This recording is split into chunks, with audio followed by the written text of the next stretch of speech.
લોક Janshakti party સલીમભાઈ સામતાની તેમજ general secretary Salman માણેક દ્વારા શ્રી રામવિલાસ પાસવાનજીની જન્મજયંતિ નિમિત્તે પ્રોગ્રામ રાખેલ છે.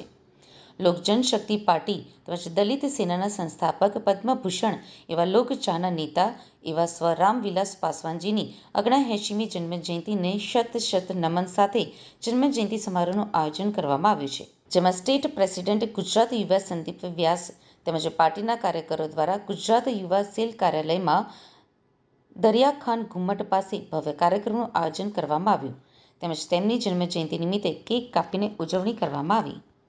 આજે સાહેબની 79મી જન્મજયંતિ નિમિત્તે આ કાર્યક્રમ રાખવામાં આવેલો.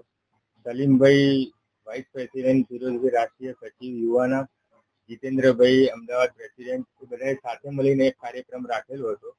એના બદલ આ પ્રોગ્રામ રાખેલો હતો. ખાસ કરીને કાર્યક્રમમાં શું આયોજન કરવામાં આવ્યું અને આગળ આવનાર સમયમાં પણ શું કાર્યક્રમ તમારા થકી કરવામાં આવશે? કાર્યક્રમમાં સાહેબની જન્મજયંતિ નિમિત્તે કેક કાપી એમને ફુલાર કરી એક પ્રોગ્રામ હતો અને આગળ ઉપરથી જે નિર્દેશ અનુસાર હશે એ પ્રમાણે અમે લોકો આગળ કામ કરવા તૈયાર છીએ.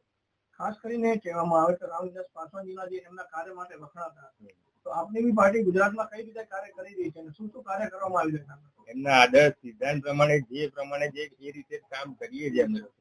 એમની જે વિચારધારા છે લોકોને સાથે લઈને ચાલવા માટેની, અને ચિરાગ પાસવાન અત્યારે જે અમારા રાષ્ટ્રીય અધ્યક્ષ છે, કેબિનેટ મંત્રી છે, એમના નિર્દેશાનુસાર ના ધર્મ ના જાત કરે સબકી બાત, એ સ્લોગન પ્રમાણે અમે લોકો અહીંયા ગુજરાતમાં કામ કરીએ છીએ.